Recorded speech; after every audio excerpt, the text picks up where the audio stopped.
Astaghfirullahaladzim wa atubu ilaih.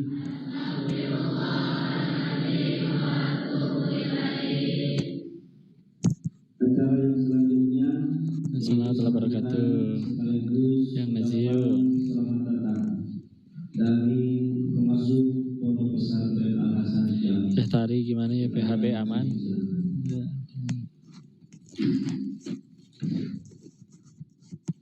Assalamualaikum warahmatullahi wabarakatuh. Waalaikumsalam warahmatullahi wabarakatuh.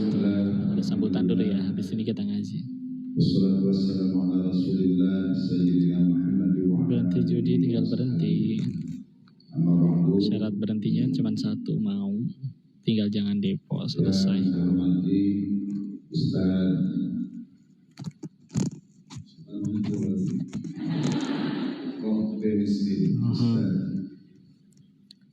Waalaikumsalam warahmatullahi wabarakatuh.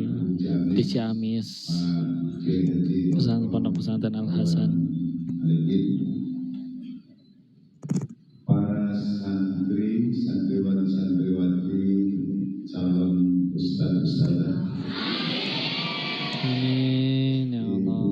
ibu, guru, ustazah pesantren Al Hasan, ustaz, Lagi nggak jerit-jerit ini lagi lihat. alhamdulillah wasyukurillah. Tadi udah jerit-jeritnya. Kita mendapat kebahagiaan Tina nunggu di bawah. dengan Waalaikumsalam warahmatullahi wabarakatuh. Bentar ya, lagi dibuka dulu. seorang ustaz milenial, ustaz yang cukup dikenal, ustaz yang Nanti kalau pas lagi khusus buat di live nanti insya Allah. bukan hanya di Indonesia tetapi di luar negeri. Malahan baru beberapa hari beliau baru datang dari negara lain, yaitu dari Jepang. Bukan main. Nggak tahu kenapa mereka pada panggil Ustadz ya. Orang jelas-jelas santri kayak gini. Tolong ditegasin lah ke mereka tuh, jangan pada panggil Ustadz gitu. Dakwatul Islam di Al-Bumi. Orang banyak dosanya kayak gini ya, malah dipanggil Ustadz. Oh, merekanya beradab aja kali semuanya ya, nggak gampang ngeremehin orang. Pada baik ya orang-orang teh, masya Allah. Atas kehadiran kedatangan Nanya apa? Pondok Pesantren Al Hasan, mudah-mudahan menginspirasi para santri semuanya ingin seperti Om Denis, betul? Menjadi mubaligh.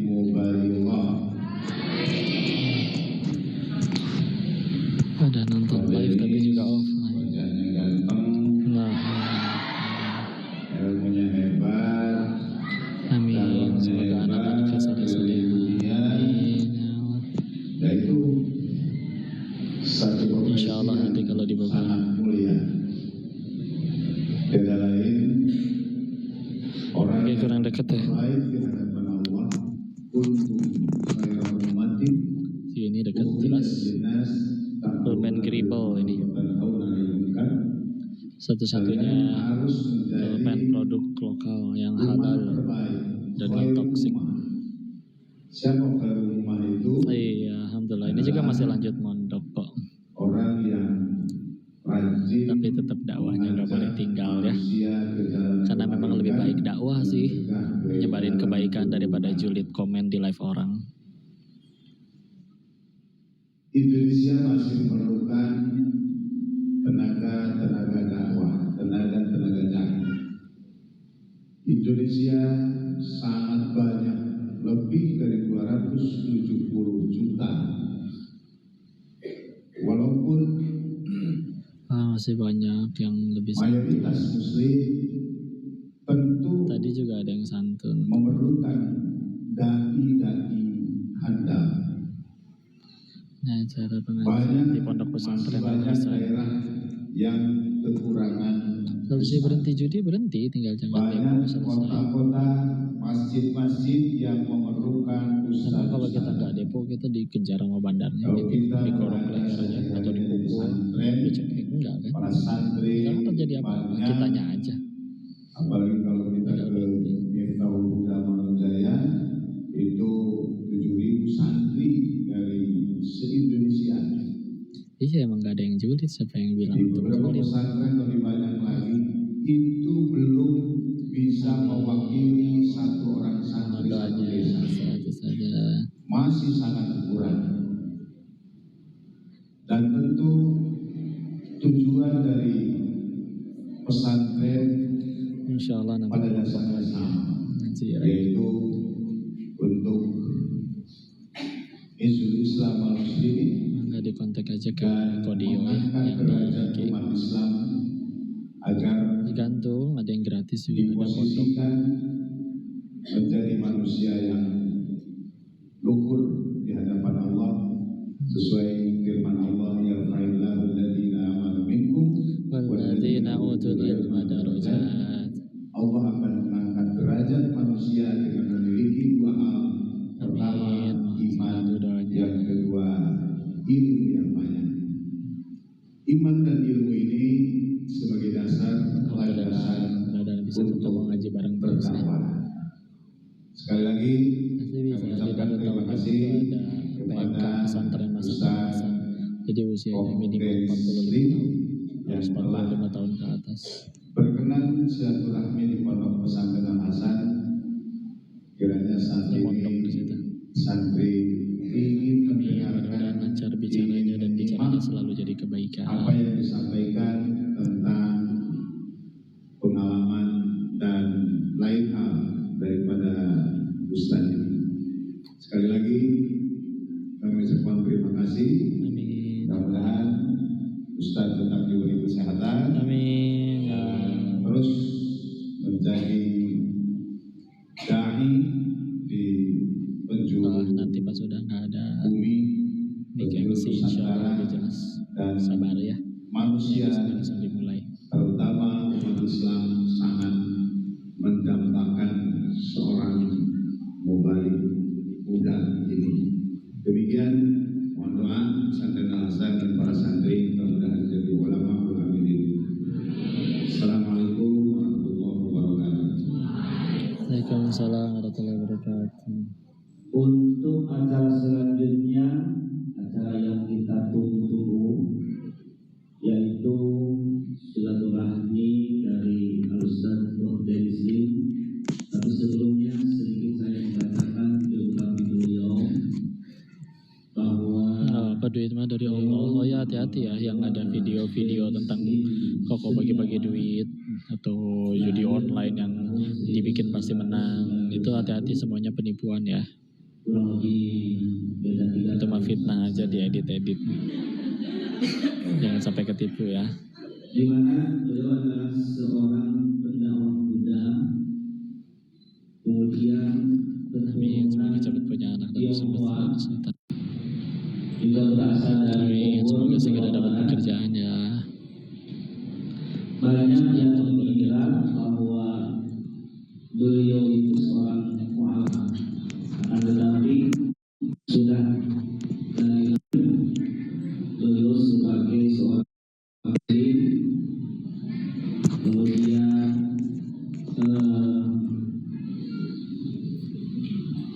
tentu kita tahu bersama di masa kelam beliau, sehingga beliau harus menghijrahkan dirinya menjadi seorang pendakwah.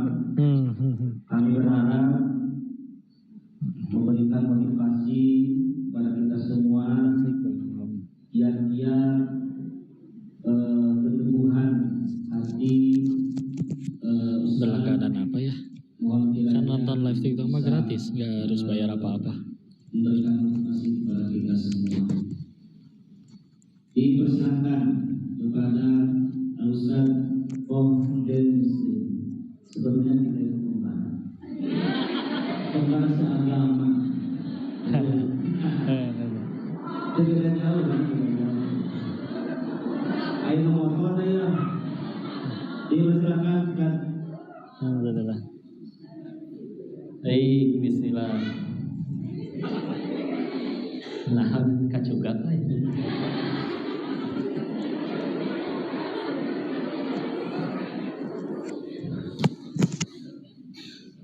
Jadi ngajinya ya sok sing kalem atunya, insyaallah. Dibuka dulu baik istilah a'udzubillahi minasyaitonirrajim. Bismillahirrahmanirrahim. Rabbishrah li sadri wa yassir li amri wahlul 'uqdatam min lisani yafqahu qawli. Rabbana zidna ilman warzuqna fahman birahmatika ya arhamar rahimin. Subhanaka la ilma lana illa ma 'allamtana innaka antal alimul hakim. Allahumma inna nas'aluka ilman nafi'an wa rizqan thayyiban wa amalan mutaqabbalan. Amin ya rabbal alamin. Bismillahirrahmanirrahim. Assalamualaikum warahmatullahi wabarakatuh.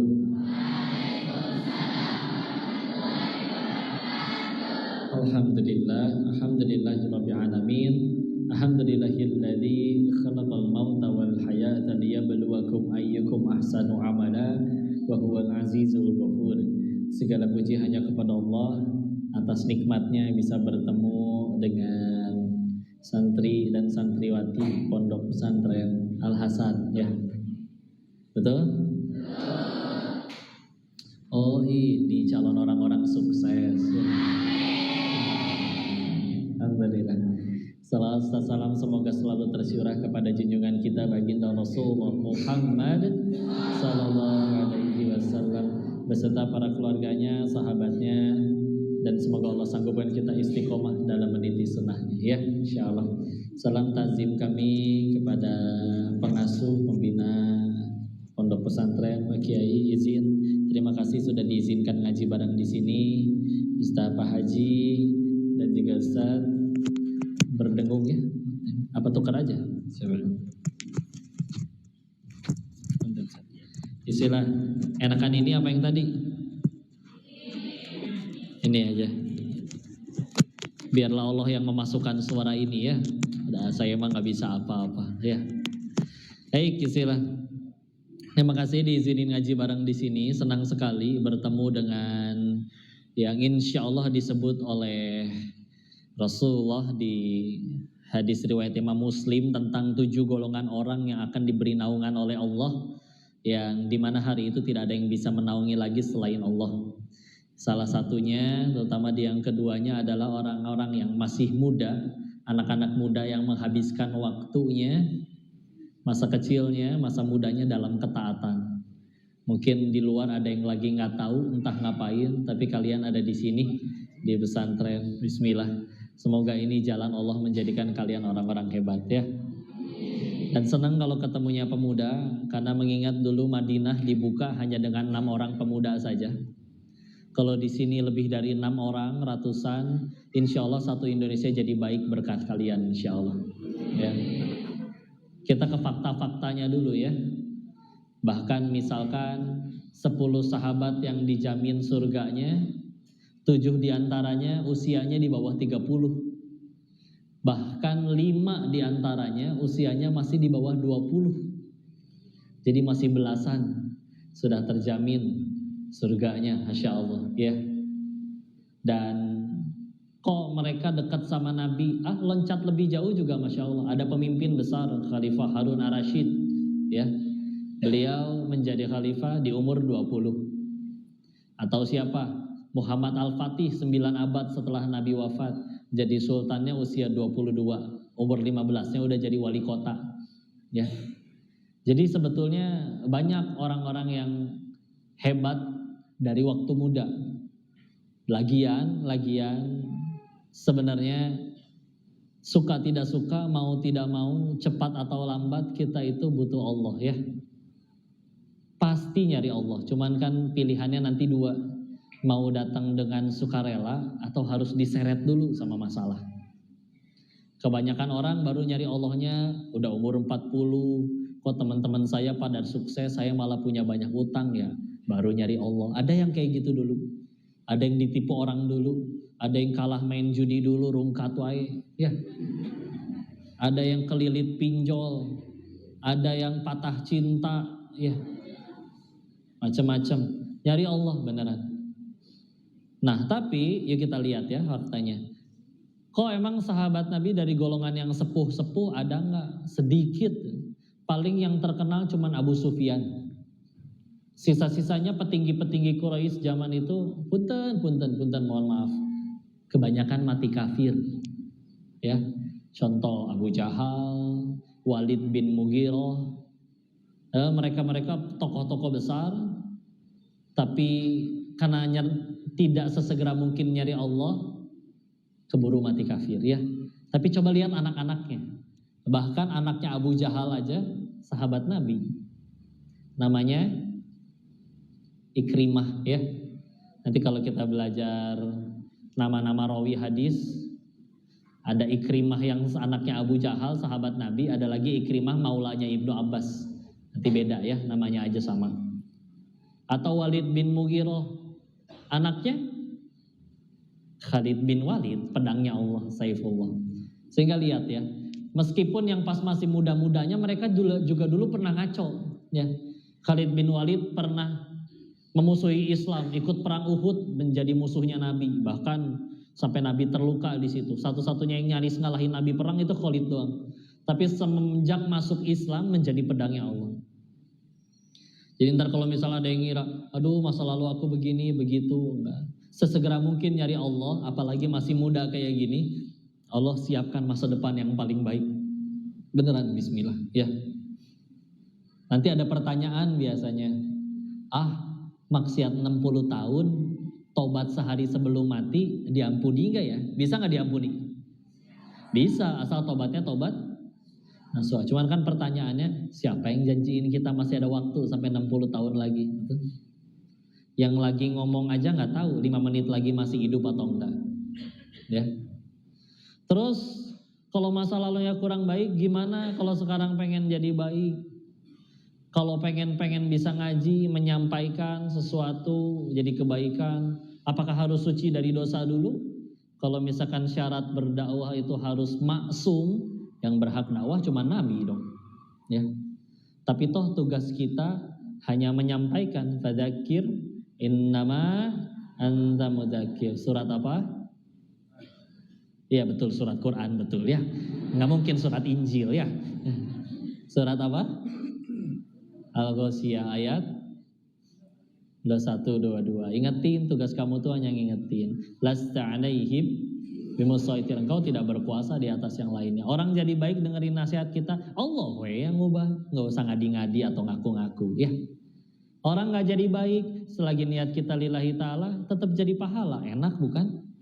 Kan kita meninggal nggak ditanya, emang udah berapa orang yang kamu bikin tobat, hijrah dan mualaf? Enggak, ya. Nggak ada satupun yang akhirnya tobat setelah kita nasehatin, tapi kita lillahi ta'ala, nggak ngejar apapun selain ridhonya Allah, tetap jadi amal, enak kan? Nih contoh ya, enaknya urusan sama Allah tuh kayak gini. Ada yang ngajakin, bangun masjid yuk sedekah, keluar we duit jajan. Ternyata misalkan umurnya nggak nyampe, masjidnya belum jadi, umurnya meninggal duluan. Kan kita tahu nanti di hari akhir kita dikasih buku catatan amal ya. Ceritanya ngecek, kecatat semua nggak ya, bisa aya nu hilangnya. Begitu dicek, ternyata loh kok nggak ada yang sedekah bangun masjid itu. Nanya ke Allah, ya Allah engkau pasti tahu tanggal segitu jam segitu saya sedekah bangun masjid. Kenapa di buku catatan ini tidak ada? Tidak mungkin Allahnya menjawab, ya kan masjidnya belum jadi pahalanya belum cair. Nggak gitu konsepnya ya. Itu duit masih di kantong, kita baru niat udah ada pahala niatnya. Apalagi kalau sampai dijalanin ada pahala lebih besar. Enak kan urusan sama Allah? Nyampein, udah tenang aja. Toh kalau memang sekiranya Allah sudah benci sama kita, kata Allah Quran surat 35, surat Fatir, ayat terakhir, ayat 45-nya. A'udzu billahi minasyaitonir rajim. Bismillahirrahmanirrahim. Walau yu'akhidullahu an-nas bima kasabu ma taraka 'ala dhahriha min dabbah. Kalau sekiranya orang berbuat dosa, kontan hukumannya langsung itu juga. Bikin dosa langsung datang azabnya. Kata Allah, tidak tersisa satu makhluk bergerak yang bernyawa di muka bumi ini. Berarti artinya semuanya gak ada yang luput dari dosa. Dan dosa sekecil apapun kita layak dimatiin ternyata. Pertanyaannya, kenapa ini masih rame kayak begini? Walakin yuakhiruhum, akan tetapi Allah akhirkan untuk mereka. Ila ajalim musamma, sampai waktu yang ditentukan. Jadi kalau kepada diri sendiri, kadang mungkin ada perasaan, saya tobat diampunan. Mualnya, layak gak sih saya diampunin? Hati-hati, itu waswas syaiton. Karena setan gak suka kita tobat. Tapi dia juga gak bisa apa-apa kalau kita tobat. Ada gitu yang pengen tobat terus di sliding di tempat wudhu gitu. Dicekek, lagi sholat ditendang sama setannya. Enggak.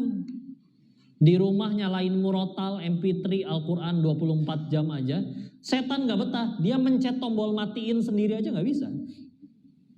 Horor juga kalau mati sendiri ya. Gak bisa. Paling cuma dikasih was-was. Allah so iye, so munafik lah. Entah juga maksiat di wae. Ceritanya setannya setan Sunda ya. Kayak gituan deh, gaya lah si ieu mah gitu. Diampunin. Kalau emang Allah gak niat ngampunin, bikin mati aja kita waktu lagi pas maksiat. Mudah gak bagi Allah matiin siapapun, kapanpun, dimanapun? Ya, tapi kenapa yang ini yang lagi ngomong aja banyak dosanya nih, gak mati-mati itu. Sederhana, Allah lagi nungguin yang lagi ngomong ini tobat. Ngelihat orang juga gitu. Saya tamat ngaji lah, kita mah di pesantren. Allah sih itu mah sosok dakwah. Belajarnya di mana, ininya di mana nggak? Di sini. Kita meninggal nggak ditanya kelakuan orang kok. Ya. Meskipun dia beneran lagi maksiat, udah. Kita meninggal nggak ditanya kelakuan orang. Kalau tahu-tahu dia tobat, bismillah. Kita tinggal tanya aja, yang kamu lihat lagi maksiat sekarang masih hidup nggak?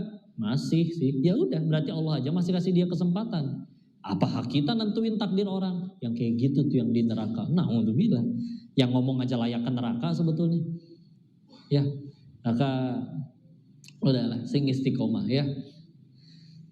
Apalagi kalau tentang pemuda, setelah Al-Quran, rujukan Islam yang kedua tentu adalah hadis ya.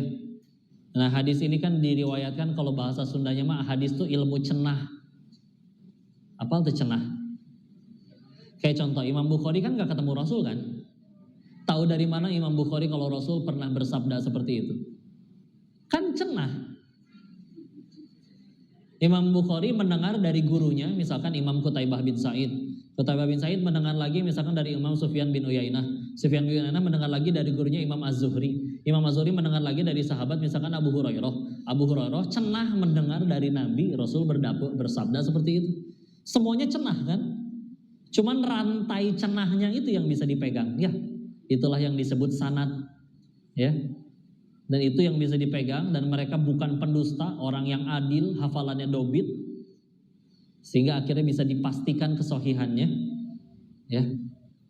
Ini Masya Allah. Dari sekian banyak hadis, 67%-nya itu diriwayatkan hanya oleh 7 orang saja. Berapa orang? 7, 4 dari Mekah, 3 dari Madinah.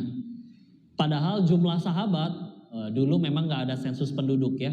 Maka beberapa imam berbeda pendapat. Contoh Imam As-Suyuti, Imam Abu Nuaim menyebutkan, kita tarik garis tengahnya, rata-rata standarnya 120.000 sahabat. Berapa? 120.000 ya. Nah, sekian banyak hadis diriwayatkan itu hanya dari 7 orang. 67%-nya. 67%-nya. Dan kalau saya bilangnya sahabat udah pada ngerti ya.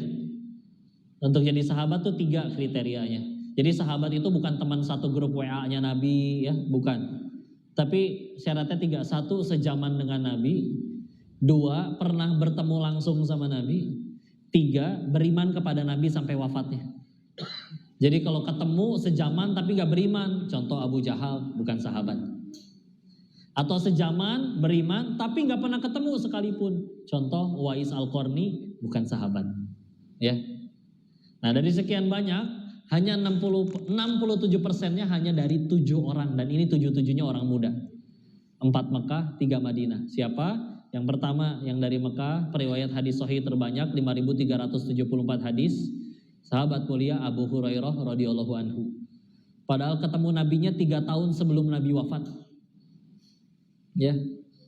Selanjutnya ulama wanita yang sampai sekarang belum tertandingi, istri Nabi Ummahatul Mukminin Aisyah radhiyallahu anha. Sekitar 2000-an hadis, ya. Sekitar 2000-an hadis, Masya Allah. Lebih dari, kalau misalkan kayak Bukhari kan isinya sekitar 7000-an hadis aja. Maka kalau 2000-annya aja dari Aisyah, berarti 1/4 dari kitab paling sahih setelah Al-Quran itu berasal dari wanita sumbernya. Luar biasa ya.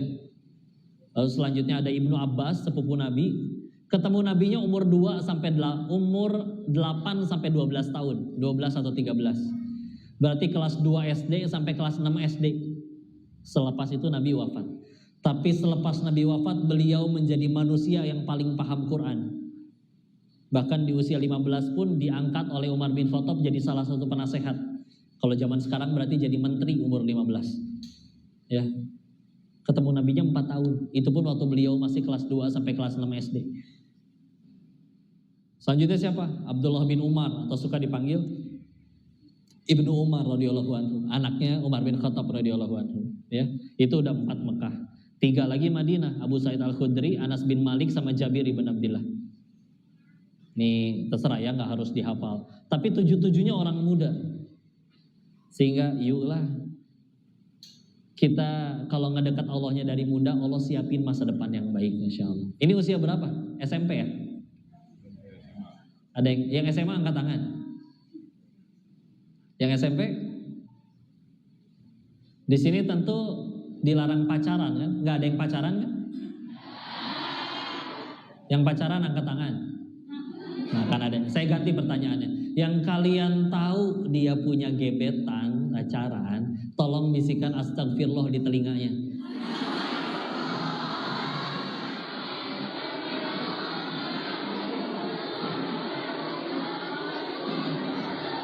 Baru ketahuan ya. Udah lanjut ya. Dek, putusin ya.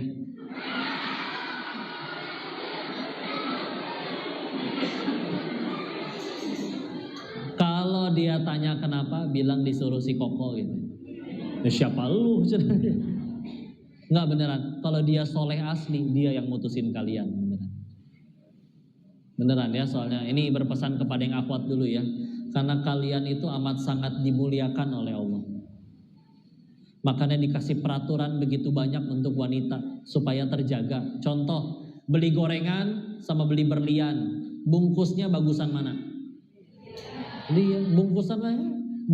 Gorengan mah kadang bungkusannya kertas ujian ulangan umum tahun kapan. Ya. Coba jualan berlian, tokonya mewah, yang jaganya aja pakai jas, pakai dasi, pakai sarung tangan megangnya gitu. Nggak boleh dicocok sembarangan ya. Nah kalian wanita jauh lebih mulia daripada sekedar berlian ya. Karena kalau ada laki-laki ingin menyentuh kalian, syaratnya satu, buat perjanjian sama pencipta kalian. Misakon golil ya. Kalau ternyata itu aja nggak berani, cuman berani di WA terus, ngebodusin terus ya, berarti omong kosong. Ulangi. Udahlah, tenang aja ya. Alhamdulillah ya. Ini kita wafat akan ditanya tentang siapa Rasul kita ya. Kita wafat tidak akan ditanya siapa member BTS ya. Ya mudah-mudahan mereka dapat hidayah mualaf semua ya. Insyaallah. Gitu ya. Nah kan kalau ternyata tidak berani untuk tadi misalkan golizo, jangankan menyentuh, untuk menatapnya saja kami laki-laki tidak berhak ya. Nah punten kalau misalkan nanti beres kajian mungkin nanti ada yang ngajak salaman, yang akhwat punten, bukan nggak bisa, tapi Koko tidak layak menyentuh kulit kalian ya.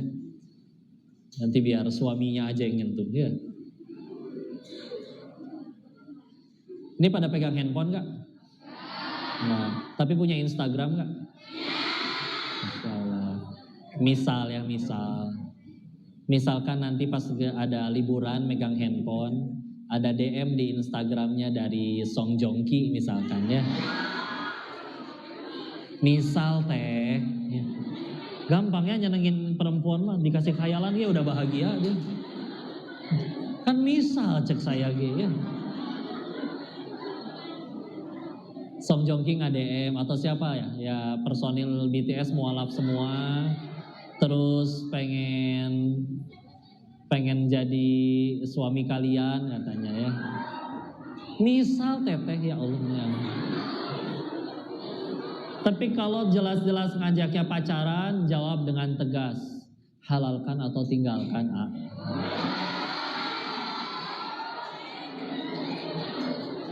Ya. Terus dia ngebalas lagi. Tapi A Jongkinya KTT.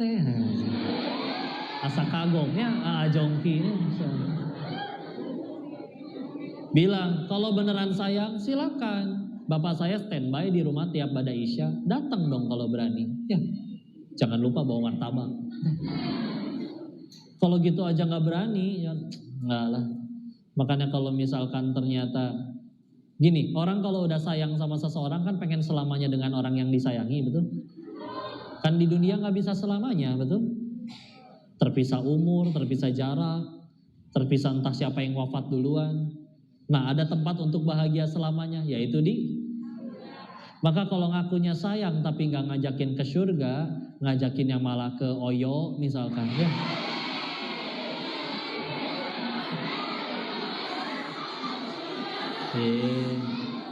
Memang ngerti Oyo apa?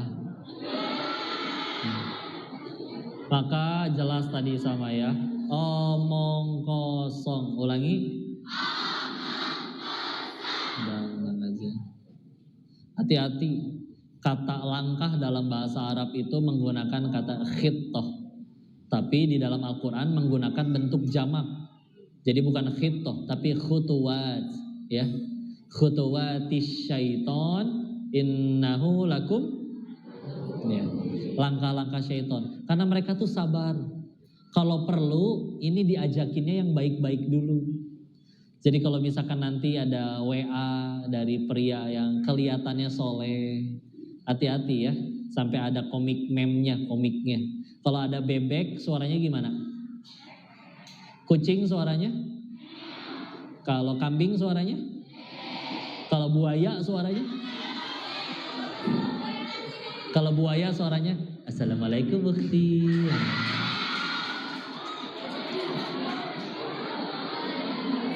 Hati-hati ya.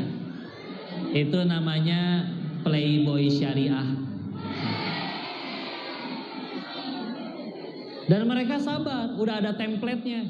Kiriman pertama Assalamualaikum Mufti. Kiriman kedua masih ada malam bagi kita untuk bertahajud. Gaya ya. Kalau udah kayak gitu jangan dibales. Dibales lagi ku si teteh nate. Iya, ini juga lagi ruku. Ya.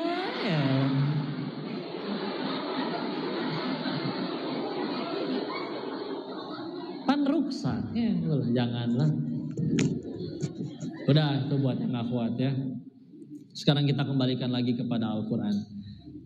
Ada surat yang disunahkan dibaca setiap malam Jumat atau hari Jumat. Surat apa? Al-Kahfi ya, salah satunya. Surat keberapa Al-Kahfi? 18. Berapa ayat? 110. Di dalamnya ada kisah luar biasa. Nabi Musa alaihi salam bertemu dengan Khidir, Nabi Khidir alaihi salam.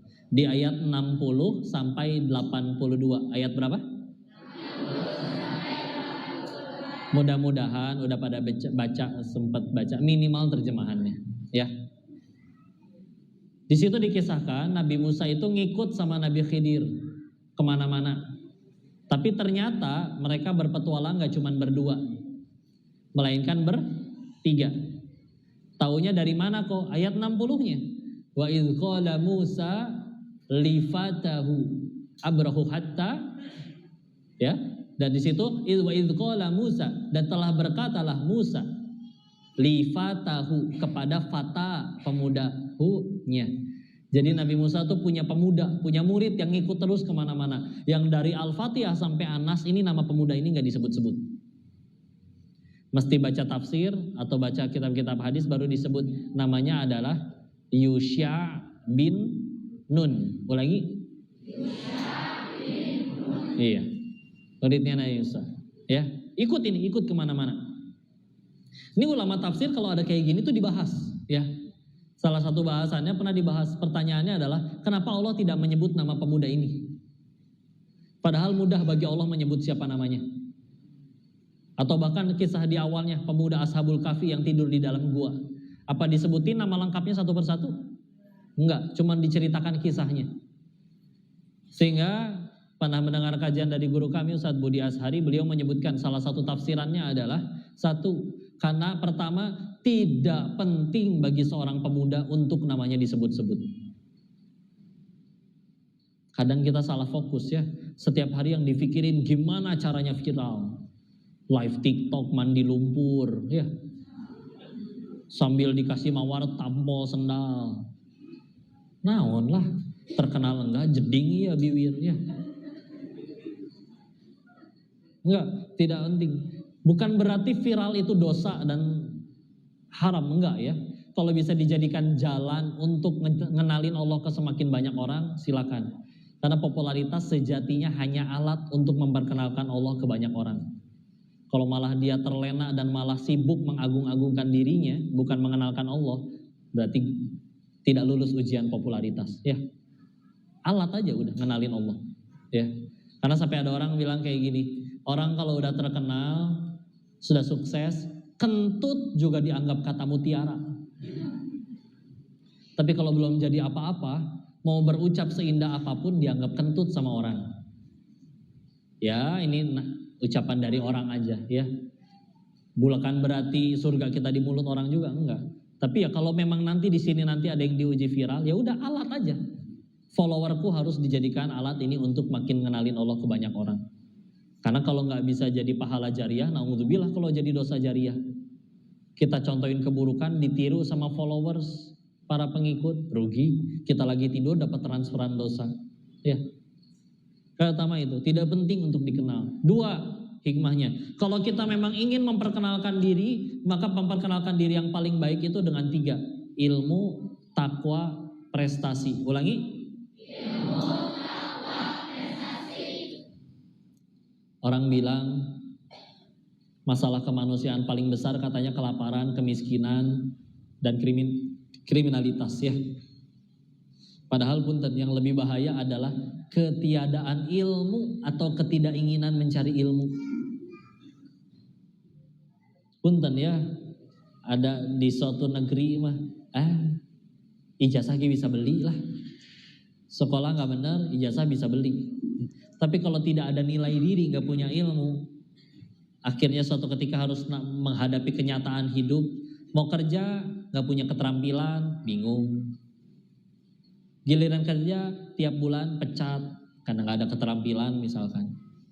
Ketika udah nggak ada pemasukan, akhirnya lapar nggak pakai iman, naudzubillah nyuri. Beneran pakai ilmu. Cara paling baik untuk menundukkan dunia paling mudah tadi dibacakan surat 58 Al-Mujadalah ayat 11 oleh Pak Kiai ya. Yarfa'illahu alladhina amanu minkum walladhina utul ilma darajat. Naik derajat pakai ilmu, bismillah. Anggap ini wasiat ya. Kalau suatu saat kita nggak ketemu lagi, tolong yang ini juga termasuk yang harus paling diingat. Punten. Yuk kita keras sama diri kita sekarang. Karena kalau kita keras, dunia datang dengan lembut, dengan lembek kepada kalian. Tapi kalau kita lembek sama diri kita, yang lain juga nggak belajar, nggak bikin PR, yang lain juga nggak ngapalin. Iya, mungkin masih bisa lulus nggak punya ilmu pun orang tua kepalang sayang, jadi masih mau miara beban, masih dikasih makan, ya, masih bisa hidup doang mah. Ya. Tapi punten, ya, kalau misalkan kita kita lembek sama diri kita, dunia yang datang dengan keras kepada kita.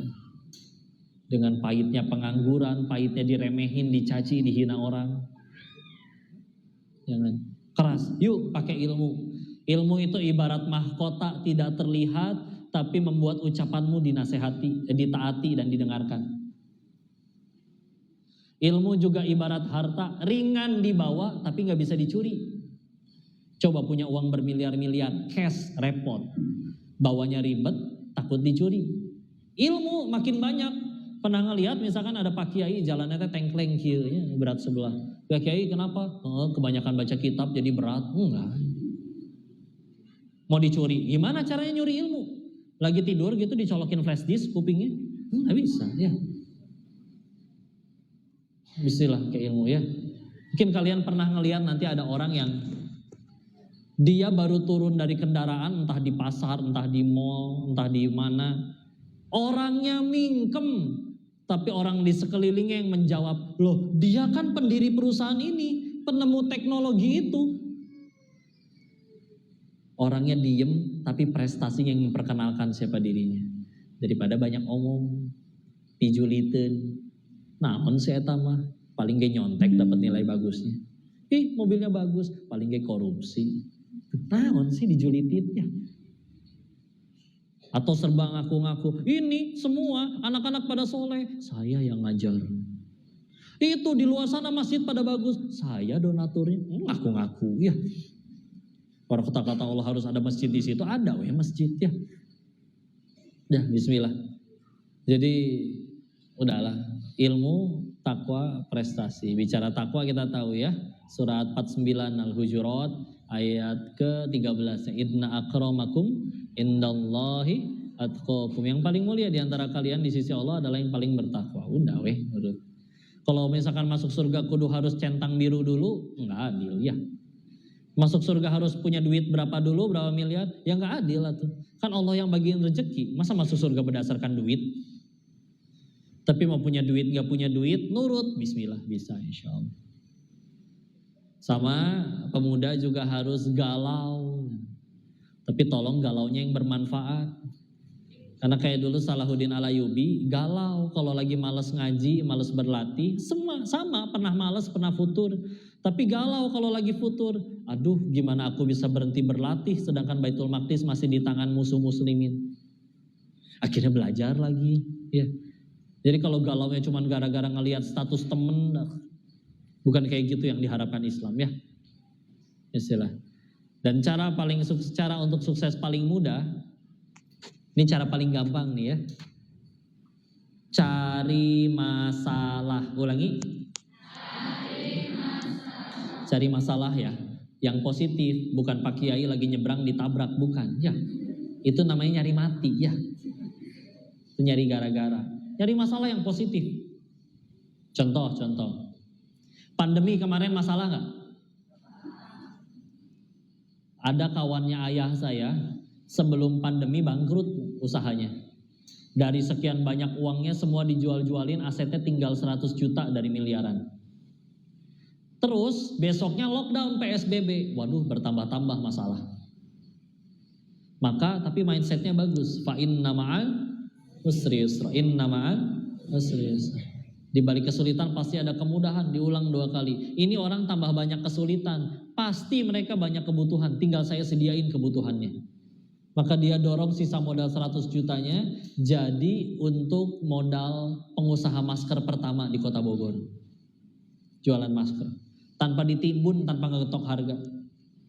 Gak nyampe 6 bulan 100 jutanya udah jadi 800 juta rupiah. Gak ada masalah ya. Atau contoh, ada orang tinggal rumahnya di dalam gang, motor gak punya, angkot gak lewat, tapi kudu berangkat kerja tiap hari. Masalah? Ada di tempat lain orang yang juga punya masalah, punya motor tapi nganggur. Masalah? Dipersatukanlah 2 orang bermasalah tadi dalam satu aplikasi namanya micet. Bukan ya. Ada yang ketawa, heran nih saya nih ya. Ojek online ya. Asal jangan dipakai buat chattingan yang enggak ya. Ups ya. Maka Masya Allah, wajar kalau penemu aplikasinya minimal untuk dunianya dia lebih sukses. Kenapa? Karena beresin masalah orang. Jangan alergi sama masalah. Kalian selama belajar di sini menghatamkan sekian banyak kitab, tapi nggak mau diuji, nggak mau ikut ujian, bisa lulus nggak? Enggak ya. Istilah ujian, masalah, jalan kalian jadi hebat atau naik tingkat. Jangan ragu. Bismillah. Apa dikira Cristiano Ronaldo langsung jadi juara, cuman tidur-tiduran doang? Enggak, latihannya lebih getol daripada yang lain. Yang lain belum datang, dia udah datang. Yang lain udah pulang, dia masih latihan. Yang lain makannya seenaknya, dia benar-benar ngejaga. nggak mau minum yang mengandung gula, soda, itu beliau nggak mau. Karena sampai sebegitunya, ya, nggak tiba-tiba, ya. Dan teladannya jelas, ya.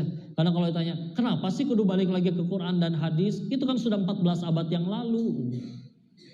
Kita balikin lagi. Tolong bawakan masalah paling sulit zaman sekarang. Kami bisa bawakan masalah yang lebih sulit di zaman dahulu, tapi udah selesai sama Quran dan hadis. Kalau memang semua yang ada di Al-Quran itu nggak cukup buat jadi petunjuk kita, mudah bagi Allah, bikin aja ada Al-Quran jilid 2.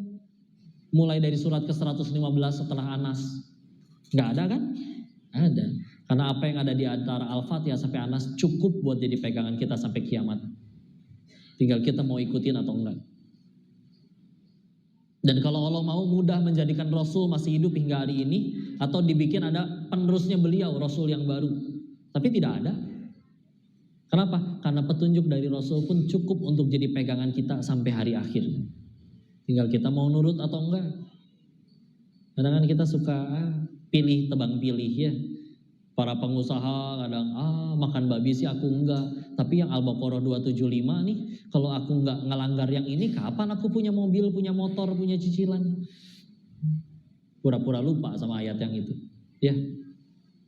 Udah bismillah, ya, nurut. Dan ini wajar dong. Contoh, kalau ada yang pengen jadi pemain bola, belajarnya ke siapa? Lionel Messi atau Chef Juna? Messi. Kecuali pengen jadi koki, belajarnya ke Chef Juna. Sama, kita mati bakal, sukses pengen, mulia pengen, ke surga hoyo. Nah, ada yang udah mencapai itu semua. Manusia yang paling mulia, paling sukses, paling jadi manfaat dan kebahagiaan bagi banyak orang, Rasul, sholat beliau. Terus kita mau pengen seperti beliau, sholatnya malas-malasan. Atau selama ini kita ngikutin siapa berarti? Cara bahagianya, pantesan gak bahagia-bahagia, ngarang berarti meren. Ya, udah bismillah. Paksain, yuk, keras sama diri kita. Malas ngaji, paksain ngaji. Malas baca Quran, paksain baca Quran. Malas sholat, paksain sholat. Kenapa? Karena lebih baik memaksakan diri ke surga daripada sukarela ke neraka, betul? Tenang aja, ya. Maka insya Allah kalau kalian di usia muda ini aja udah dekat sama Allah, bismillah. Insya Allah ini ke depan akan jadi orang hebat semua, ya. Insya Allah. Segitu dulu Ini ada tanya jawab atau enggak? Ada, saya tafadhol Ustaz. Ada hadiahnya buat yang jawab nanti, ya. Tadi saya bawa oleh-oleh. Kalau mereka ada yang nanya, mereka. Kalau nggak ada yang nanya, baru saya yang nanya. Ya. Selanjutnya Boleh diminum? ada sesi tanya jawab di untuk 2 orang. Dan dia akan Air cacing. hadiah dari Ustaz Provinsi. Silakan. Cobain ya. 2 orang penanya. Putra putri. Sok masukkan wadah 1. Ini.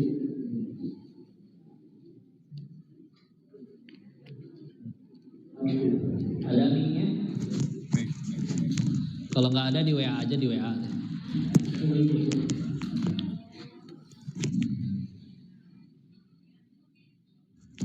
Berdiri dulu. Ada satu lagi barangkali dari Putra. Putra ada, Putra atau tidak ada, Putri? Satu orang lagi. Silakan. Bertanya. Mangga Teteh. Nama dan kelas silakan.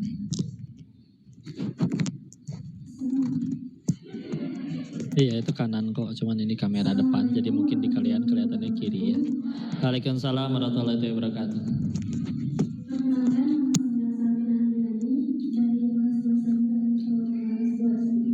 Masya Allah. Silakan. Saya ingin bertanya, bagaimana cara memotivasi diri atau ingin kembali meningkatkan semangat ketika kita dilanda berbagai ujian atau juga ketika benar-benar menghadapi segala kehidupan. Karena saya sedikit Sini, hadiahnya dulu, mau nggak? Ke depan sini deh. Bisa nggak? Muat nggak? Kalau nggak dioper we estafet dan punten.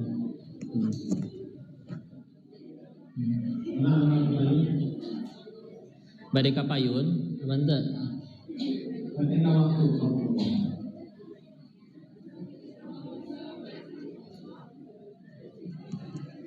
Kedapnya, kedap.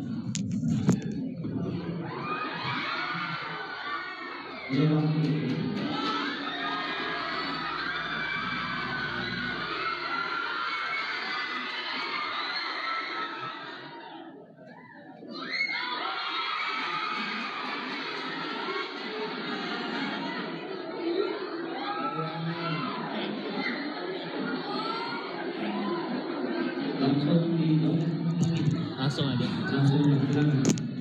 Langsung ya. Baik, bismillah. Yang pertama, tentu minta tolong terus ke Allah ya. Karena kadang kita tuh bukan kurang yang macem-macem, cuman kurang minta tolong ke Allahnya aja. Contoh, waktu itu ada yang nanya, kok pengen bangun tahajud gimana ya? Udah alarm teh tilu, minta dibangunin istri, minta dibangunin istrinya temen, melunjak ya. Tapi nggak bangun-bangun juga. Waktu itu akhirnya ada yang nanya, udah minta tolong ke Allah belum? Oh iya ya. Coba aja habis sholat isya, tadinya minta macam-macam, sekarang minta, ya Allah pengen tahajud ya Allah. Sokra. Nggak pasang alarm kayak bangun itu mah. Bismillah insya Allah. Apapun, dibikin pengen kencing kek, dibikin digigit nyamuk kek, atau digigit singa sekalian. Bismillah ya. Lenggit sukuna insya Allah ya, mudah bagi Allah ya. Kadang kita suka kurang minta tolong. Yang kedua ganti sudut pandangnya. Jadi jangan membenci masalah, karena bisa jadi gara-gara masalah itu kita tambah dekat sama Allah. Contoh, ada ya kisahnya Nabi Musa lah. Ibundanya dulu panik, waduh anak laki-laki, kata Firaunnya anak laki-laki bayi harus dibunuh. Terus kan dapat perintahnya disuruh dipalitkan ke sungai, ya, ke kali. Terus kan kalau menurut akal kita, ya masa bayi dianyutin ke sungai, ya atau cilaka atuh. Tapi gara-gara dipalitin ke sungai, akhirnya ditemuinnya sama istrinya Firaun, diangkat anak. Bahkan tapi ketika pengen disusuin nggak ada satupun yang anak ini mau nyusu dengan ibu manapun. Kakak perempuannya udah ngikut. Saya tahu ibu yang si anak ini pasti mau nyusu. Serius, ajak dong ke sini. Diajak we ke istana ibunya. Mau, ya jelas ibu kandungnya. Tapi coba lihat, gara-gara nurut sama Allah itu, beliau menjadi satu-satunya wanita yang nyusuin anak kandungnya sendiri tapi digaji pakai duit negara. Coba kalau nggak nurut, yang bener aja masa perintahnya dipalitkan, udah dijaga tiap hari di rumah, repot. Ya. Tapi gara-gara nurut udah bismillah. Ganti sudut pandangnya, karena bisa jadi itu jadi jalan kita tambah baik. Ya. Apalagi ternyata yang lebih baik bagi kita itu yang membuat kita tambah dekat sama Allah, bukan yang aku suka. Contoh, suami ibu selingkuh misalkan, sedih wajar. Tapi punten, kalau gara-gara kejadian itu jadi rajin tahajud, nggak pernah bolos taklim, mulai syar'i, mulai belajar Quran sampai lancar, sampai hafal, sampai ngajarin, sampai ngamalin. Bisa jadi gara-gara kejadian itu dia lebih terjamin surganya daripada yang suaminya pada setia. Meskipun yang suaminya udah pada setia, nggak usah ditanya, kapan selingkuh? Nggak usah, ya. Ujian teh beda-beda, ya. Dan penggugur dosanya masing-masing, ya. Beda-beda. Udah tenang, ya. Kenapa kita nggak suka? Karena bahagiaku masih yang aku suka, bukan yang Allah suka. Padahal kata siapa yang aku suka teh baik, betul. Kata anak-anak juga paling enak makan permen, es krim, coklat tiap hari. Tapi kalau udah sakit gigi, diambil permennya sama si mama. Si anak ngambek, mama mah pelit, beli gelang emas we bisa, permen gak dibeliin. Aku mau minggat dari PAUD misalkan. Ya kan masih kecil. Masa anak kecil udah S2 ya. Terus minggat dari PAUD, si ibu ditanya ke tetangga. Ibu punya uang banyak kok, permen aja gak dibeliin. Benci ya sama anak ibu. Karena benci atau karena sayang gak ngasih permen? Ya sayang. Kalau ada doa kita yang gak dikabul bukan berarti Allah benci, bukan. Bisa jadi itu penyelamatan. Kenapa kita menderita? Kita soalnya bahagianya selalu yang aku suka, bukan yang Allah suka. Ya. Jawab survei sederhana ini ya. 1, apa kita punya keinginan? 2, apa Allah punya keinginan? Punya. Ingin kita selamat, bahagia. 3, dari lahir sampai detik ini, jujur, lebih banyak mengejar yang Allah suka atau yang kita suka? Terus sejauh ini ngejar yang kita suka, sebagian juga udah terkabul, kok masih sulit bahagia? Harus berapa kali patah hati dan kecewa lagi baru kita sadar bahagia itu adanya pada apa yang Allah suka, bukan yang kita suka. Kita sih yang kita suka melulu. Ya. Sering-sering juga wisata rohani. Kemana wisata rohani? Ke kuburan. Ya Allah, dia dulu lebih kaya, lebih cantik, sekarang di dalam tanah juga. Hartanya gak menyelamatkannya. Mampir ke rumah sakit, ya Allah kita seumuran, aku masih sehat bisa maksiat, dia di situ baca Quran lagi. Mampir kemana? Kalau di Bandung ada rumah Singgah Al-Fatih, di Surabaya ada rumah kanker Indonesia, ketemu tuh. Kecil-kecil udah kena kanker, kena ini itu, udah divonis dokter umur saya 6 bulan lagi, tapi bisa dia yang ngajakin ketawa dan bahagia. Katanya enak, saya mah udah keluar tiketnya, Koko mah belum tahu kapan ya. Jadi bisa packing siap-siap. Ya juga ya, luar biasa. Atau ya juga yang paling penting, yuk berani jujur sama diri sendiri. Ingat diri ini siapa, pernah ngelakuin dosa apa aja. Kadang punten ya mikir, ya Allah ini orang-orang sholat cuma 5 waktu, gak pernah yang sunnah-sunnah. Itu pun zuhur 2:30, asar 6:30, subuh 6:30. Bisa gak ya ke surga? Insya Allah bisa. Kenapa? Karena dia gak punya dosa sebanyak saya. Maka diri yang layak dimatiin oleh Allah dulu waktu masih di Thailand, bukannya Allah matiin malah diizinin ketemu kalian yang soleh-soleha, ketemu Pak Kiai, ketemu Pak Haji, ketemu Ustadz. Terus diri ini gak mau belajar lebih banyak, ngaji lebih banyak, ibadah lebih banyak, dakwah lebih banyak. Berarti saya gak tahu diri di hadapan Allah. Terus ketika udah gak tahu diri di hadapan Allah, kita sendiri kan gak suka sama orang yang gak tahu diri. Masa kita jadi manusia yang gak tahu diri? Jadi kudu berani jujur yuk, ingat-ingat dosa. Ya, asli dah layak dimatiin, ini yang bicara juga. Tapi malah diizinin ketemu kalian di sini ya, alhamdulillah. Nah itu dulu lah ya, yang bisa diiniin ya. Mudah-mudahan bisa memotivasi kita untuk tambah takwa terus. Wallahu a'lam bishawab. Ya. Satu lagi penanya silakan. Ada dari Bukan. Ya silakan atau berdiri.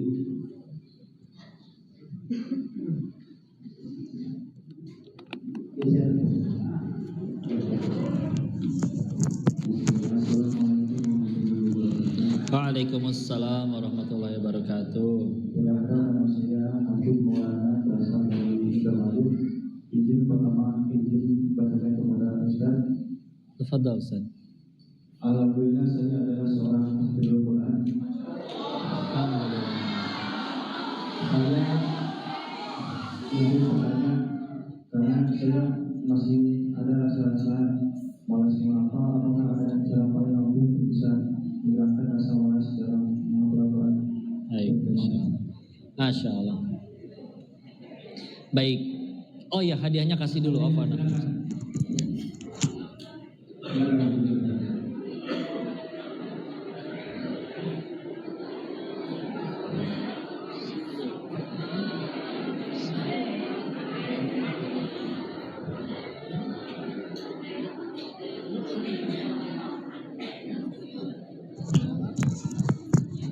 Baik, langsung dijawab ya. Dulu pernah ada yang nanya kayak gini. Memang masih kelas 3 atau 4 SD ya. Beliau nanyanya kayak begini. Kok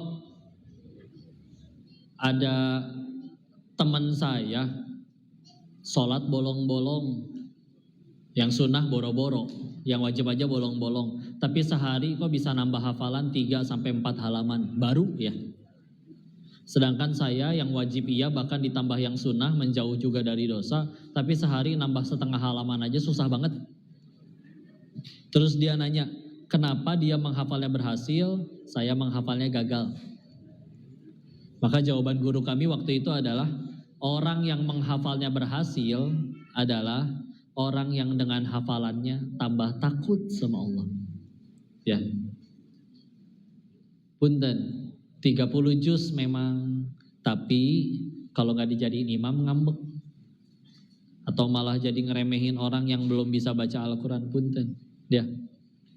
Karena seharusnya salah satu dari fungsi Al-Quran juga sebagai untuk menyucikan jiwa. Ya. Huwallazi ba'atha fil ummiyina rasulam minhum yatlu alaihim ayatihi wa yuzakkihim wa yu'allimuhumul kitaba wal hikmah. Ya. Untuk wa yuzakkihim, untuk menyucikan di situ. Ya. Maka bisa jadi, karena yang saya tahu kita bicara hafalan itu gak ada kaitannya kata saya mah sama IQ sama kecerdasan.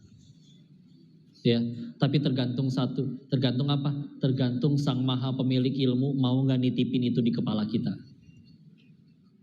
Kalau Allah udah mau nitipin, kalian tahu deh Naja Hafiz RCTI, dokter memvonis cacat otak ini.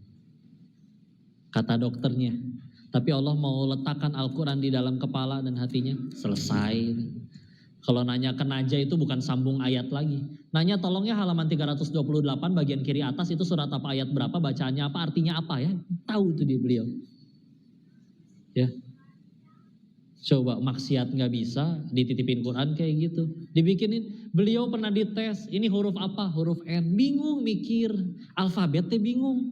Ini A, ini M, ini N, ini apa. Giliran Quran hafal sakituna. Sampai segitunya. Ya. Kadang-kadang, Masya Allah. Terus gimana berarti? Syaratnya satu mau udah terus. Ya. Karena masalahnya tapi satu, banyak yang bilang mau tapi tidak benar-benar mau. Kalau benar-benar mau pasti jadi prioritas. Contoh, kita lagi di depan pasar, pulang nunggu mamang ojek online. Kan handphone ibu banyak tuh isi chat dari mana-mana, dari grup gibah, dari grup macam-macam ya. Tapi yang paling duluan dibuka chatnya pasti dari si mamang ojek. Kenapa? Dia lagi jadi prioritas. Ya, pasti dibuka duluan. Gak mungkin mesen ojeknya Senin baru dibuka Kamis, gak mungkin ya. Gak pulang-pulang. Mana kalau misalkan kalian nih, terutama yang akhwat, ngechat yang lelaki, WA gak dibalas-balas, bilangnya sibuk, bohong. Kalian cuman belum jadi prioritasnya dia aja, udah gitu aja. Ya, udah, nggak usah ngapain, ya. Bener-bener mau aja syaratnya. Bicara hafalan, sahabat juga beda-beda. Ada misalkan di salah satu riwayat dijelaskan ada satu surat yang turunnya tuh nggak kepotong, satu surat full utuh. Salah satunya surat ke-6, surat apa? Al-An'am, berapa ayat? 165 ya. Kalau di Quran standar itu 23 halaman. 1 juz tambah 1,5 halaman ya. Itu 165 ayat. Dan turunnya gak terputus. Kayak kita tahu Iqra bismi rabbikal ladzi khalaq kan dari 19 ayat turunnya 5 ayat dulu kan. Surat ke-96. Tapi Al-An'am itu turun satu surat. Dan ada satu sahabat namanya Abdullah ibnu Mas'ud radhiyallahu anhu. Nabi bacain langsung hafal. Tanpa diulang. Tapi ada sahabat lain, contoh Umar bin Khattab hafal Quran gak? Hafal, tapi beliau perlu waktu 20 tahun untuk menghafalkannya. Ya, itu pun 2 bulan sebelum beliau wafat baru selesai. Sehingga terserah Allah mau nitipinnya berapa, tugas kita satu, yang penting gak berhenti.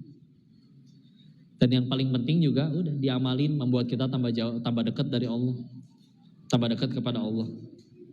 Ya, hafalannya benar-benar jadi manfaat, jadi kebaikan, udah bismillah insyaallah. Sisanya gimana Allah. Karena nggak tahu lah benar-benar tugas kita melayakan diri. Terserah Allah mau nitipinnya berapa juz, yang penting kita nggak pernah berhenti. Kalaupun ada yang bisa kita ngelakuin untuk ngerayu adalah satu caranya. Jadi ilmu itu tergantung Allah mau nitipin ilmunya atau enggak, tapi kadang bisa menjadi faktor yang bisa kita upayakan. Salah satunya adalah adab. Ulangi. Punten lah, berkali-kali kami lihat yang pintar Kalau ada maling, bodoh, malingnya mau nangkap ayam, ayamnya nggak ketangkap, malingnya ketangkap, bodoh soalnya malingnya. Ya. Yang repot kan kalau malingnya pinter, yang nyuri sendirian, yang lapar jutaan rakyatnya, ini repot. Ya, makanya pinter mah IQ tinggi segala macam enggak lah. Kalau tidak dititipkan cahaya ilmu oleh Allah udah bismillah. Sucikan jiwa, ningkatin takwa, minta tolong kepada Allah. Kalau tips untuk murojaah, guru-guru kami selalu bilang murojaah yang paling baik, yang paling bikin nyangkut di kepala adalah dibaca ketika tahajud. Maka kalau udah mulai ngapalin Quran gak tahajud itu punten ya, gampang lepasnya, gampang hilangnya. Ya, karena memang perbedaan penghafal zaman dulu sama sekarang, mereka dulu nggak mau melanjutkan menghafal ayat selanjutnya sebelum ayat itu selesai mereka amalkan. Kalau kita yang penting sekarang hafal dulu, artinya belakangan ngamalin apa lagi, ya. Ada yang hafal At-Takasur? Tolong bacakan terjemahannya, bukan bahasa Arabnya. Bingung ya. Padahal Al-Baqarah aja ada yang hafal sempurna dengan tajwidnya, panjang pendeknya, fasohahnya sempurna, tapi ditanya terjemahan bingung. Ya, Masya Allah ya. Bismillah, mudah-mudahan itu bisa memotivasi kita untuk terus tambah takwa sama Allah ya. Wallahu a'lam bishawab. Berikan tepuk tangan untuk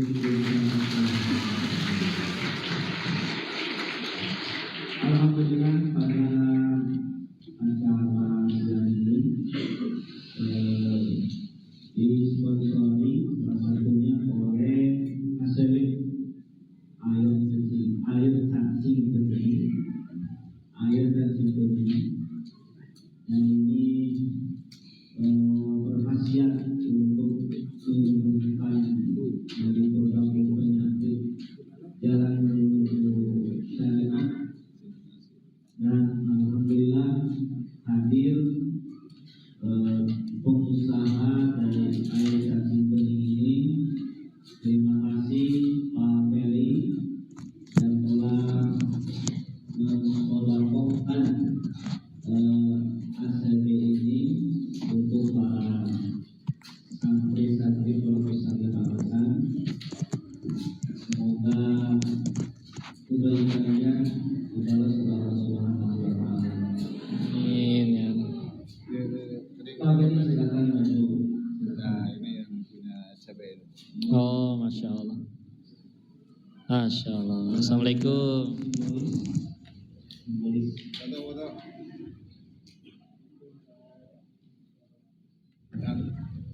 Iya. Ini pakai ini. Simbolis Ini yang masih baru, Pak. Oh, baru ya. Sip.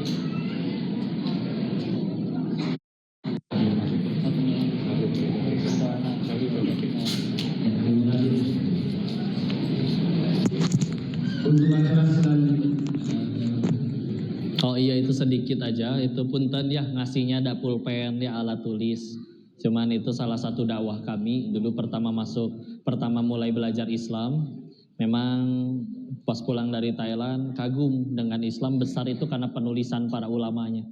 Makanya akhirnya kami fokus bikin alat tulis yang sejauh ini ternyata belum ada. Kami jadi satu-satunya produk alat tulis yang sudah bersertifikasi halal, yang itu ya, yang label, dan juga non toksik. Jadi kalau misalkan ada krayon yang kemakan, insya Allah nggak mati keracunan ya. Meskipun nggak usah makan nasi pakai krayon juga nanti ya. Ya ada istilah. Jadi Untan itu hadiahnya yang dibawa cuman itu. Mohon doanya mudah-mudahan usahanya berkah ya. Sama katanya minta diinfoin kalau yang pada suka baca, ini alhamdulillah ada dicetak ulang lagi buku Perjalanan Mencari Allah. Ya cerita tentang kebesaran Allah dalam hidup hambanya dari lahir sampai sekarang. Dari waktu masih yang di Thailand, sekolah TK sampai SMA sekolah Katolik, besarnya di keluarga Buddha dan yang lain-lain makan babi dan segala macam. Ya Allah yang tolong aja. Ya, silakan kalau mau dibaca ya. Nanti insya Allah. Allahu a'lam bishawab. Gitu aja saat. Mudah-mudahan ada kebaikan yang bisa dipetik. Untuk acara selanjutnya yaitu penjelasan cenderamata dari Bapak Ustaz